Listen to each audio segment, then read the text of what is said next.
relacionadas con la cartografía, relacionadas con la geografía, relacionada con la política, aparece la geopolítica.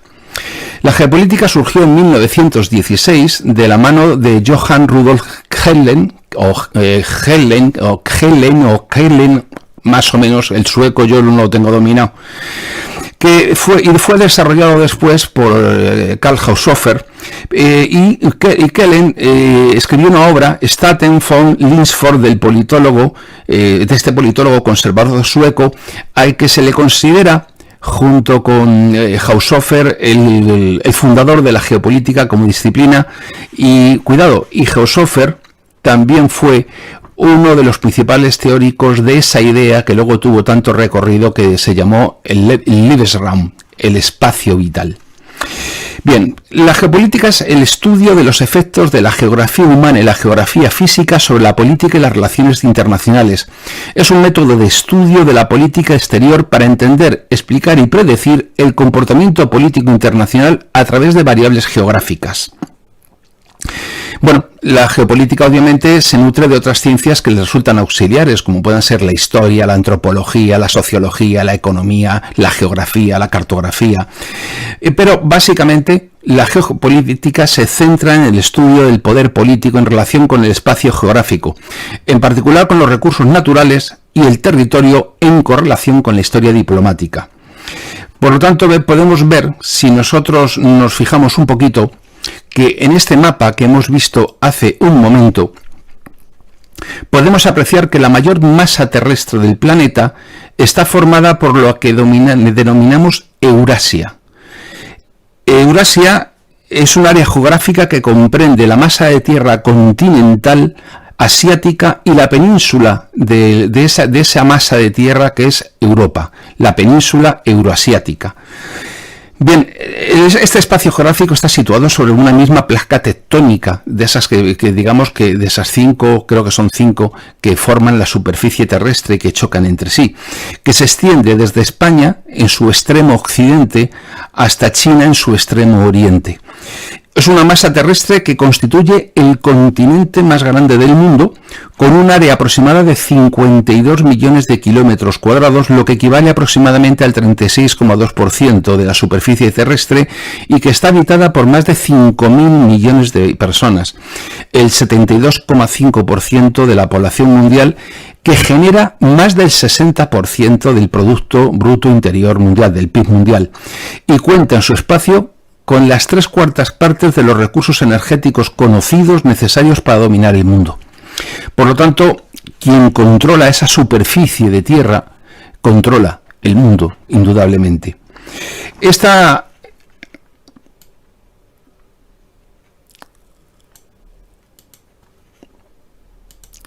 Bien, continúo. Esta es una de las obras que publicó Kellen, en la que esbozó su primera teoría y sus primeros pasos en la geopolítica moderna.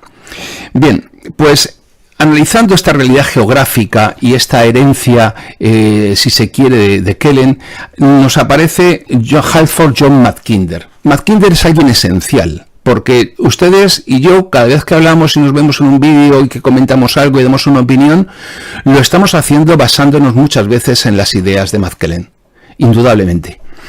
Por eso, Mackellen remitió un artículo a la Real Sociedad Geográfica de Londres en 1904. Si se dan cuenta, junto con Mackinder, Kellen y Haushofer, son los 3 fundadores de la geopolítica, y formuló una teoría que parece que en este momento está de plena actualidad, que es la teoría del Herland o del corazón del mundo.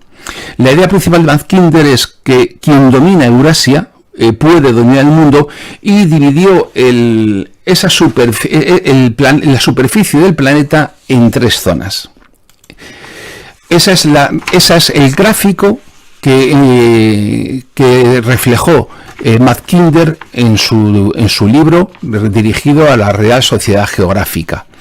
Y, como podrán ver, las 3 zonas son lo que él dio en llamar la isla mundial, que es la suma de Europa, Asia y África, que tiene continuidad terrestre con el resto de la superficie continental. Para que nos hagamos una idea, juntos suman más de 6.500 millones de personas, superan el 80% de la población mundial, y aquí es donde, según Mackinder, está el corazón del mundo, que va desde el río Volga al Yangtze y de los Himalayas al Ártico. Luego están las islas de ultramar, que son Reino Unido, Irlanda y Japón, y por último lo que él llama las islas exteriores, que son toda América del Norte, Centroamérica, América del Sur, Oceanía y el resto de las islas del planeta que podemos encontrar periféricas a la gran masa de tierra continental.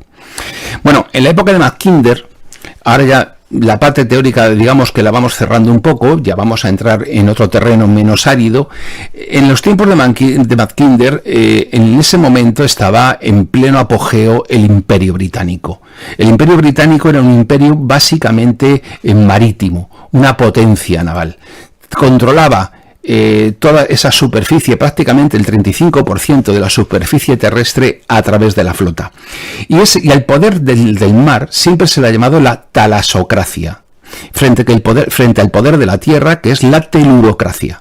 Por eso, cuando hablemos de potencias talasocráticas o de potencias telurocráticas, lo mismo podemos hablar ahora en nuestro tiempo entre globalistas atlantistas y China y Rusia, que podemos hablar entre Atenas y Esparta en tiempos de Tucídides, la guerra del Peloponeso. Es exactamente lo mismo, son potencias talasocráticas, la potencia del mar, o potencias telurocráticas.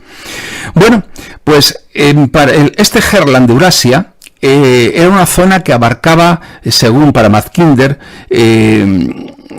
una zona que abarcaba las áreas agrícolas de la parte europea de Rusia, que se extendía por unos territorios inmensos a lo largo de toda Siberia, que estaban plagados de recursos sin explotar, como el carbón, la madera, otros minerales, y que, cuidado, podía ser recorrida en ferrocarril. Y esta es la época en la que se traza el transiberiano famoso, ¿no? Bueno, pues Mackinder toma un papel protagonista dentro del Imperio Británico. Cuando acaba la Primera Guerra Mundial, participa en la Conferencia de Paz de Versalles en 1919. Hay fotos de él con Wilson. Perdón, vamos allá. Bien, aquí tenemos otro mapa que nos refleja la teoría de Mackinder, en la que podemos ver que tenemos lo que guarda relación con el trabajo que les he dejado en la descripción del vídeo, que es el área pivote. Un área que es el corazón del mundo de un modo absoluto, y que es quien domina eso, está en posición de poder dominar el mundo, sin ninguna duda. Aquí vemos cómo Mackinder, que está a la izquierda del todo de la fotografía, el que está a la derecha del todo es el presidente Wilson de los Estados Unidos durante la Conferencia de Paz de Versalles. Bueno, pues en este momento es cuando se dan los primeros pasos para crear una arquitectura internacional que recoja y plasme el poder hegemónico anglosajón de la anglosfera. Se crea la Sociedad de Naciones, se impone un dictado a la potencia continental. Rusia ha sido destruido el imperio con la revolución bolchevique, Alemania, la monarquía del Kaiser, el imperio guillermino ha caído y se ha establecido la República de Weimar, y quienes han predominado, quienes han prevalecido es Francia como potencia competidora de la anglosfera, pero sobre todo ha sido el primer paso que han dado los Estados Unidos para salir de su territorio continental desde el punto de vista geopolítico de la isla americana para trasladarse a la península euroasiática. Si bien es cierto que en esta ocasión las fuerzas militares norteamericanas eran muy pocos y además vuelven a Estados Unidos, con lo cual no permanecen en Europa. Bien, en este momento Mackinder pensó que para poder llevar a cabo el proyecto de hegemonía anglosajón había que tomar precauciones y había que evitar que Rusia y Alemania pudieran dominar el Herland, el corazón del mundo, y convertirlo en una base militar gigante que sería por su propia constitución invencible. ¿Y qué es lo que se plantea? Pues se plantea dominar Eurasia y dominar África para evitar que la isla del mundo se una. Eso significaba que Europa y Rusia debían mantenerse divididas permanentemente, y de esa manera recogió esa teoría en un libro publicado en aquel año de 1919 titulado Ideales democráticos y realidad, en la que se contenía la frase que les voy a leer que resume su pensamiento. Quien domina el este de Europa, domina el Herland. Quien domina el Herland, reina en la isla del mundo. Quien domina la isla del mundo, gobierna el mundo entero. Este principio que formula Mackinder en 1919, en este momento está de plena actualidad. Y esto es exactamente el trasfondo de todas las noticias, de todos los comentarios, de todas las cosas que ustedes siguen en todos los canales, de la guerra de Ucrania, del enfrentamiento con China, de Taiwán, de Corea del Norte, de la presencia de la PMC, de los músicos rusos en Mali. Todo es esto, se lo voy a repetir. Quien domina el este de Europa, domina el Herland. Quien domina el Herland, reina en la isla del mundo. Recuerden, Europa, Asia y África. Quien domina la isla del mundo, gobierna el mundo entero. Bien, la teoría de Herland, ahí tienen el libro de Mackinder, el pivote, la historia del pivote geográfico, geopolítico. Es un libro interesante, se puede conseguir, no es un libro que todavía está en gran medida vigente, y lo he traído aquí pues para que lo puedan ver, ¿no? Bueno, pues como he dicho, en aquel momento en el que Mackinder hace este libro, Rusia está en plena expansión hacia Asia. Se equivocó poco antes al haber vendido Alaska a Estados Unidos, pero Rusia está tratando de controlar la totalidad del espacio siberiano, y es algo que es posible porque para Mackinder, que siempre había creído que un imperio tiene que formarse mediante un medio de transporte, en este momento había surgido el ferrocarril y el transiberiano. Por eso, para Mackinder, hasta la Edad Media, el poder se había trasladado siempre a caballo, en ejércitos montados. A partir de la Edad Moderna, el mar sustituyó, siglo XV-XVI, cuando se producen las grandes expediciones europeas por todo el planeta, el mar sustituyó la tierra como principal vector de proyección de poder. Y bueno, por cierto, fíjense que los pueblos que no tuvieron la capacidad para tener grandes flotas y proyectarse en el ámbito naval, en el espacio marítimo, directamente dejaron de existir, desaparecieron. América del Sur, Asia, ¿quiénes fueron los que se lanzaron al mar? Ingleses, holandeses, españoles, portugueses, los venecianos en el Mediterráneo, y esos fueron los que se expandieron y crearon las primeras redes de comercio a nivel mundial, ¿no? Bien, pues ya en los primeros comienzos del siglo XX, Mackinder veía en Rusia un posible candidato a la dominación mundial, cosa que le preocupaba bastante porque, era británico, insisto. Y él partía de una idea, y es que con el siglo XIX había terminado sin que nadie hubiese podido conquistar el Herland y entrar en ese espacio del corazón de Eurasia.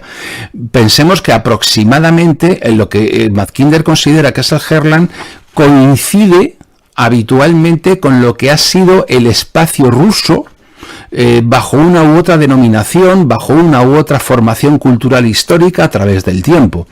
De hecho, el primer intento serio de conseguir conquistar el Herland lo lleva a cabo Napoleón en 1812 y evidentemente es incapaz de mantenerse y de conquistarlo porque los medios tecnológicos, el medio de transporte montado no le permite mantener una logística, una infraestructura y un número capaz de ocupar ese espacio, y es el mero espacio ya en sí el que le derrota y por lo tanto le resulta imposible. Pero este corazón de la Tierra sí podría convertirse en predominante para Mackinder bajo tres supuestos, y van a ver si a alguno les suena. El primero es que se produzca una alianza entre Alemania y Rusia.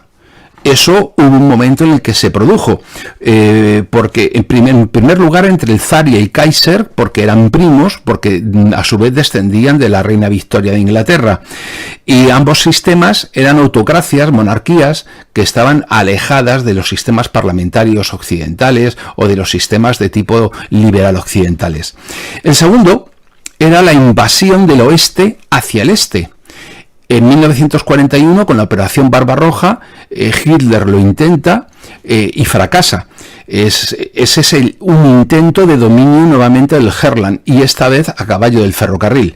Pero el tercero era también la posibilidad de una conquista sino-japonesa, es decir, de una alianza entre China y Japón para dominar el continente euroasiático, el Herland, el corazón de la isla mundial, de Eurasia, que es algo que nunca se ha llegado a producir, pero sí se produjo, y esto más tarde lo veremos, lo que Brzezinski, Zinovievs Brzezinski, llamó la trampa de Brzezinski, algo que a todo trance las potencias marítimas, los anglosajones, debían evitar. A ver si esto les suena, que es la posibilidad de una alianza entre China y, es decir, el extremo oriente y el extremo occidente de la península euroasiática y Rusia.